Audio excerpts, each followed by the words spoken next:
मित्रों, हम सबके मन में एक सवाल यह बना रहता है कि अच्छे लोगों की मृत्यु जल्दी क्यों हो जाती है। दोस्तों, अक्सर यह देखा जाता है कि अच्छे और धर्म से चलने वाले लोगों की मृत्यु अक्सर जल्दी ही हो जाती है। शास्त्रों में तो बताया गया है कि कलयुग में लोगों की उम्र 30 साल ही रह जाएगी और कलयुग का अंत होते होते इंसान की औसतन उम्र 20 साल ही रह जाएगी। मित्रों, धर्म कोई सा भी क्यों ना हो, हर किसी में यही बताया गया है कि जिसने इस धरती पर जन्म लिया है उसकी मृत्यु निश्चित है। और अगर बात सनातन धर्म की करें तो इसकी एक मान्यता के अनुसार बच्चे के जन्म की छठी रात ही ब्रह्मा जी उसकी किस्मत लिख देते हैं, जिसमें उसके आने वाले कल जैसे विवाह, पढ़ाई, नौकरी, यहाँ तक कि मृत्यु की तारीख तक शामिल होती है। यह निर्णय तो भगवान ही करते हैं कि किसकी उम्र कितनी है। आपने यह कहावत भी जरूर सुनी होगी कि जितनी चाबी भरी राम ने उतना चले खिलौना। दोस्तों, इस कहावत में साफ है कि किसकी मृत्यु कब होनी है यह तो भगवान ही तय करते हैं। वैसे तो अच्छे लोगों की मृत्यु जल्दी हो जाने के पीछे कई कारण हैं, लेकिन पहला कारण समझने के लिए आपको यह जानना होगा कि हम जो कुछ भी इस जन्म में करते हैं उसका जवाब हमें ऊपर यमराज को देना होता है। तो दोस्तों, वीडियो शुरू करने से पहले अगर आपने अभी तक चैनल को सब्सक्राइब नहीं किया है तो चैनल को सब्सक्राइब कर ले, जिससे हम आपके लिए आगे भी ऐसी ही बेहतरीन वीडियो लाते रहे। मित्रों, अगर किसी के पाप का पलड़ा भारी होता है तो उसे नरक में यातनाएं काटनी पड़ती हैं, और अगर पुण्य का पलड़ा भारी हो तो उसे स्वर्ग का सुख मिलता है। और यही चक्र कई युगों तक चलता रहता है, जब तक उसे मोक्ष की प्राप्ति नहीं हो जाती। इस मृत्युलोक में हर कोई अपने किए की सजा ही भुगतने के लिए आता है। कोई आत्मा इंसान बनती है तो कोई जानवर के शरीर में प्रवेश करती है। ये उसके संचित कर्मों के आधार पर ही तय होता है। इसके अलावा उसे जन्म देने वाले माता पिता के संस्कार भी उसके अंदर आते हैं। इसके बाद वो जो कर्म करेगा उसके हिसाब से उसे पुण्यात्मा या फिर दुरात्मा कहा जाता है। अब यही पुण्य आपकी मृत्यु की तारीख को भी बदल देते हैं। जिस तरह से एक जज जेल में रहने वाले कैदी के व्यवहार को देख उसकी सजा कम कर देता है, ठीक उसी तरह भगवान भी देखते हैं कि इंसान मृत्युलोक में जाने के बाद अच्छे कर्म कर रहा है और उसे अपने किए की सजा मिल चुकी है।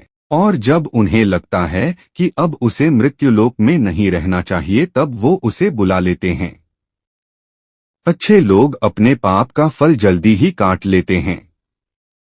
भगवान के दंड विधान के अनुसार हर व्यक्ति को केवल उतना ही दंडित किया जाना चाहिए जितना उसके पाप किया है। अब क्योंकि अच्छे लोगों के पाप कर्म बुरे लोगों के पाप कर्मों की तुलना में अधिक होते हैं, इसलिए अच्छे लोग अपने पापों का फल जल्दी ही भुगत लेते हैं। हिंदू धर्म में मान्यता है कि भगवान हर अच्छे आदमी को किसी न किसी उद्देश्य के साथ ही इसे मृत्युलोक में भेजते हैं, और भगवान का अपना अवतार उन्हीं उद्देश्यों में शामिल है। इसीलिए जब वो उद्देश्य जल्दी पूरे हो जाते हैं तब भगवान उन्हें वापस बुला लेते हैं। अर्थात अच्छे लोगों की मृत्यु उनके अच्छे कर्मों पर ही निर्भर करती है। इसके अलावा आपको ये भी बता दूं कि जो लोग ये कहते हैं कि मरने के बाद इंसान खाली हाथ जाता है, उन्हें यह जान लेना चाहिए कि 3 चीजें ऐसी हैं जो मरने के बाद भी उसके साथ जाती हैं। एक है संचित कर्म, दूसरा है स्मृति और तीसरी है जागृति। इसीलिए आप अब किसी से ये मत कहना कि आप खाली हाथ आए थे और खाली हाथ जाएंगे। क्या आपने कभी एकांत में यह सोचा है कि आपको यह मानव जीवन क्यों मिला है? तो दोस्तों, महाभारत में युधिष्ठिर महाराज के एक प्रश्न के उत्तर में भीष्म पितामह ने कहा था कि मनुष्य से बढ़कर कोई भी जीव नहीं है। आपको यह जानकर आश्चर्य होगा कि 84 लाख योनियों के बाद हमें मनुष्य जीवन मिलता है, और संसार के सभी प्राणियों में मनुष्य ही सबसे श्रेष्ठ है। मनुष्य जीवन का उद्देश्य क्या है? दोस्तों, बस की वजह है मनुष्य में सत्य एवं असत्य का विवेक कराने वाली हमारी बुद्धि का होना। लेकिन इस धरती पर हम दुनियादारी के चक्र में कुछ इस तरह फंस जाते हैं कि हमारी बुद्धि सीमित दायरे में ही सिमटकर रह जाती है। हम सांसारिक सुखों को ही सब कुछ मानकर उसमें लिप्त रहने में ही अपना सौभाग्य और अपने जीवन की सफलता समझते हैं। यही गलती हम कर जाते हैं, क्योंकि इसके बावजूद कोई भी व्यक्ति यह दावा नहीं करता कि वह पूरी तरह से सुखी है। सच्चाई यह है कि हमें सामान्य मानव जीवन के उद्देश्य की पूर्ति के लिए निरंतर प्रयास करते रहना चाहिए। यह सच है कि अपने और अपने परिवार का भरण पोषण की जिम्मेदारी हमारी है और हमें इसे हर हाल में निभाना चाहिए। लेकिन क्या आपको यह मालूम है कि आप कहां से आए हैं और आपको कितने दिनों तक या कितने सालों तक इस जगत में रहना है और आपकी मंजिल क्या है?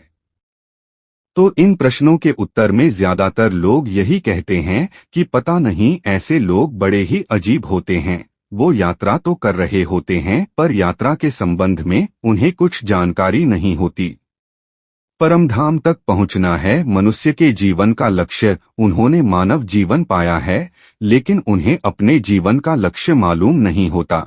हमारे आपके जीवन का मतलब है एक उद्देश्य खोज लेना और अपने भीतर शांत रहना। कहा गया है कि मनुष्य आनंद लोक का वासी है और आनंद के परमधाम तक पहुंचना ही उसके जीवन का एकमात्र लक्ष्य भी है।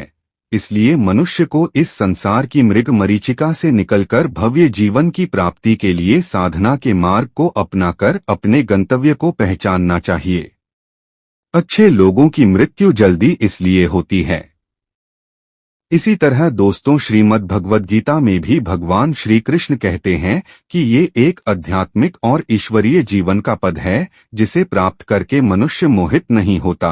अगर कोई जीवन के अंतिम समय में भी इस तरह की स्थिति में हो तो वह भगवत धाम में प्रवेश कर जाता है। मनुष्य कृष्ण भावनामृत या दिव्य जीवन को एक क्षण में तुरंत प्राप्त कर सकता है और हो सकता है कि उसे लाखों जन्मों के बाद भी यह प्राप्त न हो। दोस्तों, यह तो सत्य को समझने और स्वीकार करने की बात है। भगवत गीता कहती है कि वास्तविक जीवन का शुभारंभ इस बौद्धिक जीवन के पूरे होने पर होता है। दोस्तों, इन सभी बातों से यह तो स्पष्ट होता है कि हम सभी एक निश्चित समय के लिए धरती लोक पर आते हैं और कुछ विशेष कर्मों को करने के लिए आते हैं। जब हमारे कर्म पूरे हो जाते हैं और इस जीवन के लक्ष्य प्राप्त हो जाते हैं तो प्रभु हमें परलोक में एक सहज जगह प्रदान करते हैं। भगवान कृष्ण और अन्य कहते हैं कि वास्तविक जीवन तब शुरू होता है जब यह भौतिक जीवन समाप्त हो जाता है। मित्रों, जो लोग सदाचारी होते हैं और जीवन में अच्छे कर्म किए होते हैं वे वास्तव में विशेष होते हैं। जब उनकी मृत्यु का समय निर्धारित हो तो दोस्तों, उनको इस दुनिया को छोड़कर आगे की यात्रा जारी रखनी होती है।